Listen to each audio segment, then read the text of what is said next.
Tout pour investir. La place de l'IMO.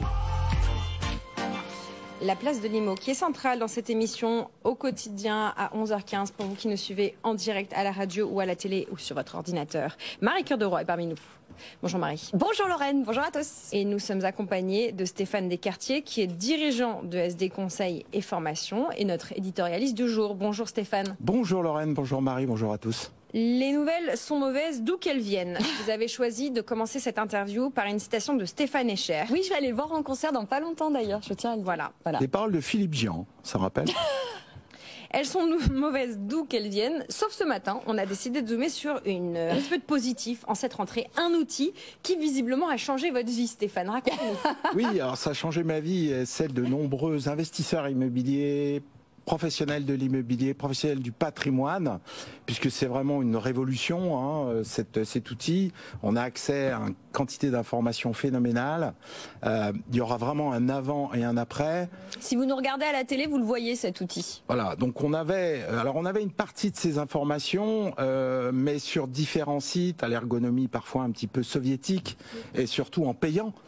Tandis qu'avec cet outil, donc qui est Papers Immobilier, donc on a accès à une quantité d'informations quand même assez phénoménale et sur un site qui est quand même assez bien fait, assez ergonomique. Alors on connaît tous Papers, qui est le site d'information sur les entreprises. On va les plier parce qu'on est écouté à la radio et en podcast. Papers, pour ceux qui ne connaîtraient pas, c'est l'information gratuite sur les entreprises. Ça s'écrit P-A-2-P-E-R-S. Et donc il y a Papers tout court. Et vous nous parlez de Papers IMO. Je précise que ce n'est pas une chronique sponsorisée. Stéphane est vraiment enthousiaste. Ça fait plusieurs jours qu'il nous parle de Papers IMO. Pardon, reprenez. Oui, et je n'ai aucun rapport. Je ne connais pas les gens qui ont développé Papers. Je n'ai aucun rapport avec eux, etc. Je plus sois parce que, sans dire que BFM Business est toujours à la pointe sur ce type d'information, mais je vais le dire quand même. On en a parlé aussi sur BFM Business, parce qu'effectivement, il y a quelques mois, quand ils ont sorti, c'est tout jeune, ça a 2-3 mois max. Du printemps. Et j'avais fait aussi une chronique sur cette boîte-là, parce que c'est quand même assez incroyable ce qu'on peut avoir comme élément d'information. Parce que c'est ça l'idée, Stéphane, c'est qu'on a une totale transparence sur le marché immobilier. Est-ce que vous pouvez nous donner très concrètement ce que je vais trouver moi là sur Papers Immo aujourd'hui là? Oui, alors j'ai passé beaucoup de temps depuis la sortie, déjà parce que je l'ai intégré tout de suite aux formations que je dispense pour les professionnels, et puis surtout j'ai vu tout ce qu'on pouvait faire. Comment est-ce qu'on pouvait utiliser l'outil. Alors, qu'est-ce qu'on a sur cet outil? Donc, on se balade, vous allez sur le site et vous vous baladez. Le mieux, c'est de le faire sur un secteur que vous connaissez. Ouais. Donc, vous baladez rue par rue et vous avez rue par rue et surtout immeuble par immeuble. Parcelle par parcelle. Parcelle par parcelle, immeuble par immeuble. Prenez un immeuble, par exemple, tac, vous avez déjà, premier élément, toutes les ventes depuis 10 ans. Avec les surfaces, les prix et les surfaces. Donc, pour vous faire une idée du prix au mètre carré de tel immeuble, etc., c'est assez simple, puisque vous avez la vérité des prix. Et non pas simplement, il paraît que même Michu du 3e a vendu 220 000 euros. Là, c'est vraiment une base totalement ouverte, totalement transparente. Alors, on l'avait déjà sur des sites comme DVF, mais ouais. Bon, c'était quand même pas super folichon et super sexy comme site. Là, c'est intuitif, c'est simple, vous avez tous les éléments, donc vous avez tous les prix. Vous avez, alors ça c'est une mine pour les professionnels de l'immobilier, tous les propriétaires en SCI. Et ça, c'est quand même fabuleux. En gros, Stéphane, vous n'avez pas les propriétaires personnes physiques, mais vous avez les propriétaires personnes morales. Tout à fait. Tous les propriétaires en SCI, tous les occupants en société, en entrepreneurs individuels, etc. Si c'est des commerçants, ce sont des gens qui utilisent les bureaux.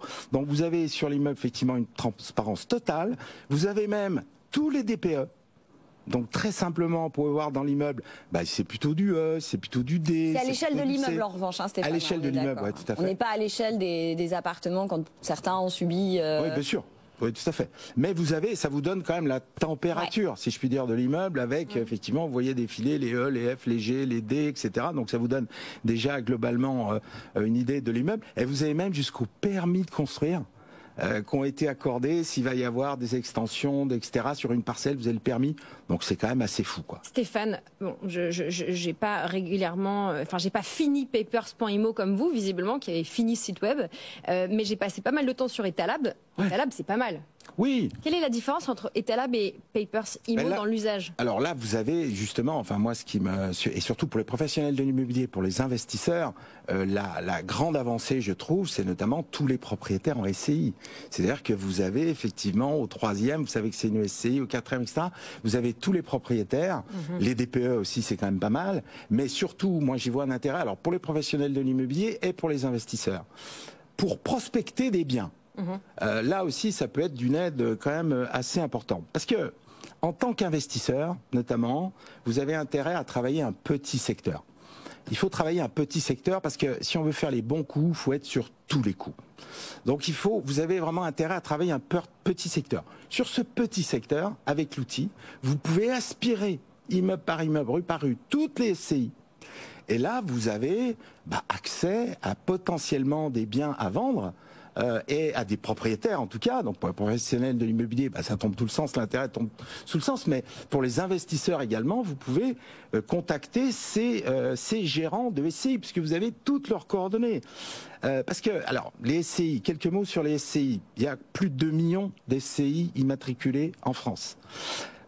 Tous les propriétaires qui développent un patrimoine important, quasiment, passent un jour ou l'autre par la SCI. Souvent, pour rien d'ailleurs, mais c'est une autre histoire. En gros, les SCI, vous avez un tiers des SCI qui sont autoconsommatrices. Donc là, il n'y a pas grand intérêt. C'est le chef d'entreprise qui, avec ses associés, monte une SCI pour se louer ses locaux, ses bureaux, etc. Ouais. Donc là, il n'y a pas beaucoup d'intérêt. Mais vous avez quand même les 2 tiers des SCI qui ont des biens, qui détiennent des biens et qui les louent. Donc, où sont les investisseurs, où sont les vendeurs? Dans les SCI. Et avec cet outil, vous avez accès à tous les éléments, les assemblées générales, les statuts, le propriétaire, où il habite, son âge, son nom, bien sûr. Et là, son groupe sanguin. Non, je te... Et là, c'est la fête. Hein. Là, c'est la fête pour un investisseur, pour un professionnel de l'immobilier ou un investisseur, c'est la fête. Mais... Pourquoi? Parce que les SCI, c'est comme l'univers. C'est soit en expansion, soit en récession. Donc, la plupart du temps, les jeunes SCI vont être plutôt à l'achat. Parce qu'elles se constituent un patrimoine dans la SCI, etc. Donc ça peut intéresser les professionnels de l'immobilier. Mais surtout, l'intérêt, c'est sur les vieilles SCI. Pourquoi? Parce que plus elles vont être vieilles, moins elles auront d'intérêt d'emprunt à déduire, donc plus elles vont être potentiellement à la vente. Et avec l'outil, vous pouvez sélectionner, par exemple, toutes les SCI qui ont plus de 20 ans. Et là, vous avez une très forte proportion de chances que ces SCI soient ouvertes à la vente. Mais Stéphane, je vais être encore plus enthousiaste que vous. Vous n'avez pas beaucoup entendu, Marc. Ça va être difficile.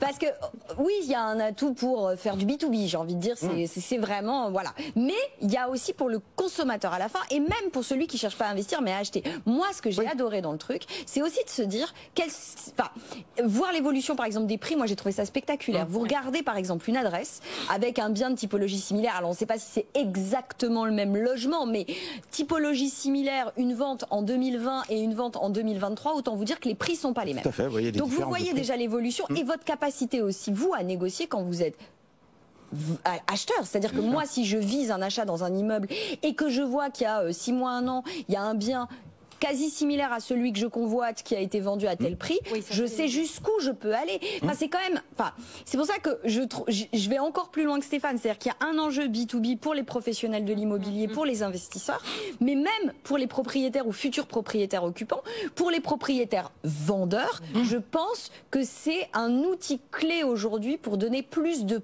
pouvoir aux gens en général. Alors après, juste petit bémol quand même, à ceux qui penseraient potentiellement pouvoir se passer de professionnels et en pouvant tout gérer grâce à ces datas, attention quand même, parce que quand je disais par exemple typiquement un bien d'une même typologie globalement similaire, on sait très bien que les expositions sont pas souvent les mêmes, et que ça peut jouer sur le prix, les étages, etc. Donc n'oubliez pas qu'un professionnel de l'immobilier, un agent immobilier, on va encore dire que je fais le jeu des agents immobiliers, mais il y a quand même des compétences que vous n'aurez toujours pas malgré cette transparence totale sur ces informations-là. Bien sûr, ça vous donne le prix moyen de l'immeuble, ce qui est quand même assez intéressant. Après, il faut affiner, suivant un rez-de-chaussée, un 6e avec terrasse, etc., bien entendu. Mais pour finir sur ce que je disais, alors, notamment si on se place en tant qu'investisseur, si on veut pénétrer l'écosystème investisseur sur un secteur, c'est quand même fabuleux. Parce que vous avez toutes les SCI, tous les gérants de les SCI, et ensuite pour rentrer en contact avec eux, là aussi c'est assez simple. Vous prenez le nom de tel gérant de SCI, vous ajoutez sa date de naissance, sa ville, vous mettez ça sur Google, vous retrouvez les gens. vous retrouvez les gens très Stéphane, facilement. vous l'avez fait notamment ou pas si. Ah oui, bah je alors, fais, est-ce qu'il y a eu du business? Parce que c'est ça le sujet. Maintenant que vous adorez ce site et que vous jouez avec en permanence, qu'est-ce que ça a donné comme business? Est-ce que ça a débloqué des opérations ou vers des opportunités? Bah, écoutez, par exemple, un exemple tout récent, parce que c'était au mois de juillet, avec mes élèves de Tertiaire Paris, je leur faisais une démonstration. On espère qu'ils nous regardent, vos élèves. Ben oui, ils me regardent. On les salue. Ils me regardent et ils me like à chaque fois. C'est bien les jeunes, c'est bien. Et donc, je leur faisais une démonstration de l'outil et on était dans l'école, donc je me connecte à l'immeuble et je vois la vente des locaux de l'école. Donc je m'aperçois que la vente, elle n'était pas très ancienne, elle avait 2-3 ans. Donc on a le prix, on a le gérant de la SCI en question. Je l'ai googlisé, je suis tombé dessus sur LinkedIn. En 10 minutes, j'étais connecté avec lui et j'ai échangé avec lui. Vous avez négocié un rabais ou une augmentation du coup? En 10 minutes, non mais bon, peut-être qu'on espère faire des affaires après, mais en 10 minutes, j'étais connecté avec le propriétaire des locaux dans lesquels vous vous trouviez, de l'école. C'est assez fou quand même. Les gens, moi, d'expérience, une fois sur deux, vous retrouvez les gérants des SCI, donc vous pouvez communiquer avec eux facilement une fois sur deux. S'ils sont encore en activité professionnelle, parce que les grosses SCI, les gérants de SCI, on va pas se le cacher, c'est des cadres sup, chefs d'entreprise, sont des gens qui ont une activité commerciale, donc qui sont sur LinkedIn notamment. Donc vous recoupez les infos que vous avez sur Papers, Imo, avec les réseaux sociaux, LinkedIn, etc. Et vous pouvez communiquer directement avec eux. Est-ce que vous êtes vendeur? Est-ce que vous êtes à l'achat? Est-ce que vous êtes à la vente, etc. C'est un puits de business assez dingue. Assez dingue. Et dernière chose, je ne sais pas si on a encore le temps, mais vous avez l'application smartphone. Donc ça, c'est assez fabuleux aussi parce que où que vous soyez en France, vous vous baladez avec votre smartphone, vous mettez géolocalisation et dans l'immeuble que vous avez en face de vous, vous avez les prix, vous avez les gérants des SCI que vous pouvez contacter. Oui, vous avez les DPA, quand même chez vous avez tout. Hein. Vous avez paperisé le campus Altis dans lequel oui, j'ai vu un certain monsieur Drahi, je crois, qui était actionnaire de la SCI, qui détient les locaux. Oui, j'ai regardé, bien entendu. Intéressant. Oui, tout à fait, ouais. Alors Papers Imo, voilà, qui est une nouvelle, un spin-off, enfin pas un spin-off, pardon, mais une nouvelle fonctionnalité, un nouveau site qui dépend de l'équipe Papers, qui, d'après mes informations, avait un business model où il ne gagnait pas d'argent, mais prévoyait de monétiser à terme le trafic. Je ne sais pas où ils en sont. Si l'équipe de Papers nous écoute, vous êtes bienvenus sur ce plateau pour nous en parler. Papers Imo. Voilà, l'outil technique pour les pros de l'IMO, pour les investisseurs et pas que. Vous pouvez même regarder les sièges des grands partis politiques, par exemple. C'est assez rigolo. Oui. On avait pas mal de questions d'auditeurs en réaction au début de semaine. Notamment, je vous la lis parce qu'elle est intéressante, cette réaction. C'est Raphaël qui nous écrit en podcast parce qu'il nous a écrit ce matin à 9h30. Donc on n'était pas en direct. Il réagissait à nos propos sur l'immobilier et sur la loi Pinel. On va en parler tout à l'heure. Ne pensez-vous pas que depuis 40 ans qu'on met en place des dispositifs d'incitation fiscale pour régler le problème du logement, cela a prouvé que ça ne marche pas. Nous avons aujourd'hui un immobilier trop cher pour des primo-accédants et nous dépensons des milliards pour cette politique qui ne fonctionne pas. Raphaël, je ne suis pas d'accord. Je vous pose une question. Pensez-vous vraiment que quelqu'un qui possède 200 appartements a besoin d'un avantage fiscal pour acheter 200 autres appartements qu'il va ensuite louer trop cher à un étudiant qui n'a pas les moyens de se le payer? Alors après, d'abord, je pose la question à Raphaël. Combien sont les investisseurs particuliers qui possèdent 200 appartements? Je ne crois pas qu'ils soient majoritaires. Il me semble, de mémoire, hein, en moyenne, c'est un peu plus d'un appartement par investisseur. Alors il y en a qui en ont beaucoup, il y en a qui en ont qu'un seul. Enfin voilà, tout ça pour dire que les multipropriétaires, il y en a évidemment, mais il n'y a pas que ça dans les investisseurs. Et par ailleurs, sur le dispositif Pinel et tous ceux qui étaient là avant comme dispositif d'aide à l'investissement locatif dans le neuf, il y a eu des corrections, notamment sur le zonage, parce que oui, il y a toujours eu des abus, les niches fiscales, c'est le principe, il y a toujours des abus. Maintenant, aujourd'hui, je vous rappelle, la production de nouveaux logements grâce au dispositif Pinel, c'est environ, je dis environ parce que ça a pu être plus, mais environ 50 000 logements par an. Grâce aux particuliers qui investissent, ça fait sortir de terre 50 000 logements par an. Quand la production de logements neufs est au plus bas depuis 1954, je crois que c'est pas maintenant qu'il faut retirer les aides à l'investissement locatif, et ce ne sont pas les institutionnels qui vont suffire à sauver le secteur. Je rappelle aussi qu'avec le Pinel, on produit du logement locatif à loyer modéré, c'est du logement intermédiaire, donc avec des tarifs 15 à 20% moins chers que ceux du marché. Quand on voit la tension qu'il y a sur le marché locatif aujourd'hui et à quel point ça peut être dramatique, je ne suis pas certaine que retirer le Pinel aujourd'hui soit une bonne idée. D'ailleurs, le gouvernement misait sur les institutionnels pour prendre le relais. Je rappelle les chiffres, au rythme où vont les choses, c'est 25 000 logements qui pourraient sortir de terre chaque année grâce aux institutionnels via ce qu'envisage le gouvernement. C'était donc 50 000 grâce aux particuliers. À un moment donné, il va falloir prendre conscience que le logement, oui, ça coûte cher, mais ça rapporte plus. Les promoteurs considèrent que le Pinel rapporte 2 fois plus